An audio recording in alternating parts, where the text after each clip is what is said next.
I knew you were going to say So that. he created in the lab part-time at the university this synthetic compound, which is based on one of the many different profiles of fresh white truffles.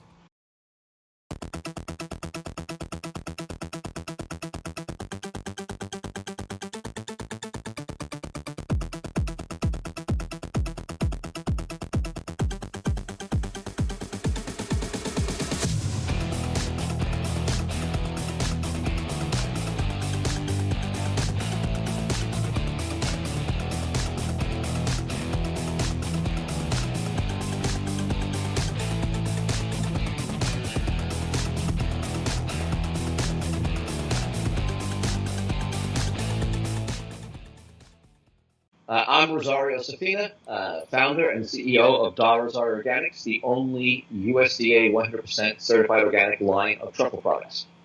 So, Rosario, how long have you been involved in the truffle industry? I started in the industry a very long time ago in 1983. Wow. So So, started at first doing fresh truffles.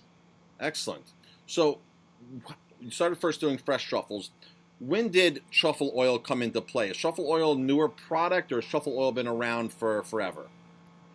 Truffle oil actually has no historical culinary value in Italy. It is a ingredient that was created back in 85, 86. It was basically created by a professor who liked truffles, in particularly white truffles, but really couldn't afford to eat them. I knew you were going to say So that. he created in the lab part time at the university this synthetic compound, which is based on one of the many different profiles of fresh white truffles. Okay. And it's a carbon compound. It's actually a carcinogen. Wow. Okay. So, how many brands of truffle oil are out there? I can't count that high. There Okay. has to be, I don't know, 130, 140 brands out there. I Okay. wouldn't even call them brands, labels. Labels. Okay. What what's a traditional way that a company would make synthetic truffle oil? Is it? I mean, you said there's brands out there. Is it basically you're buying the synthetic compound and mixing it yourself, or what? How exactly does this work? Okay, so you have a few ways that these condiment companies or distributors do it. If you're a condiment company, you just contact one of the several um, labs out there that do chemical flavorings or chemicals. Like Aldrich is a big company in Chicago, and they have that chemical compound. That's actually not meant for food, but they people do buy it and they put it in oil. It just takes a small, 30 cc. No, I say 30 cc's, 3 cc's a bottle to make it. So you'll have companies that will just buy the artificial flavoring, a 5 liter bottle, and make 10,000 bottles of truffle oil. From a little tiny bottle. Right. So Or you get food distributors that say, "Hey, I want truffle oil," and they just go to any of these oil companies and they just make it up for you and slap your label on it. and put your label on it. So private label, anything. Those type of big guys are very cost conscious, and they just want something that says truffle. If you ever notice, a lot of these truffle oils or what's on the menu, it just says truffle oil.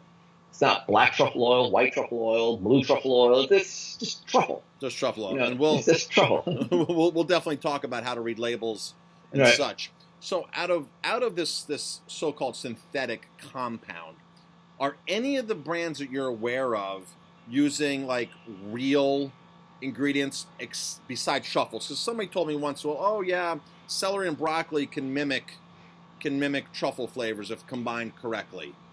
Okay, so that sulfuric flavor, that garlicky flavor, those type of compounds, yes, are found in garlic and broccoli, and you could possibly put together a variety of mushrooms and vegetables to come up that tastes similar to truffles.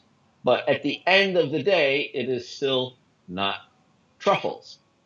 So to put that on a label and say white truffle oil, Legally, it's not correct because it would be olive oil or oil flavored with vegetables and mushrooms. That would be the correct way to label it. Of course, nobody would buy it, Right. right? You would say, "What, mushrooms and vegetables? I'll make my own. What do I need this for?" Right? So it definitely takes the allure away. And of course, now there are a lot of truffle companies out there that are trying to correct their labels to quote unquote sort of get within the legality of it. And they're now putting on their front panel white truffle oil, and underneath it or above it, artificially flavored, like you would see on a cereal box, because General Foods and those big guys don't want to mess with the law because they know better. And that box of Cuckoo for Cocoa Puffs will say right on the front of it, artificially flavored, to let parents know that there is no chocolate in this. Right. That, But even if something says naturally flavored, that could be a synthetic chemical as well, because it's just mimicking a natural flavor, correct? Okay, so natural flavoring, as you are 99.9% correct, only means that it is several quote-unquote natural compounds that mimic a particular flavor. Like you'll see blueberry cereal, and it'll say blueberry bits and natural flavorings. Of course, those natural flavorings are various different things that make up a flavor profile of blueberries. It doesn't mean that there's naturally blueberries in it, and 99% of the time it isn't, because blueberries are too expensive. So they just buy scraps and pieces and put them in there for decoration, and then use a quote-unquote natural flavor. The other issue, though, with natural flavoring, there's really no third-party verification to make the claim natural. I mean, there's no government organization, there's no independent organizations.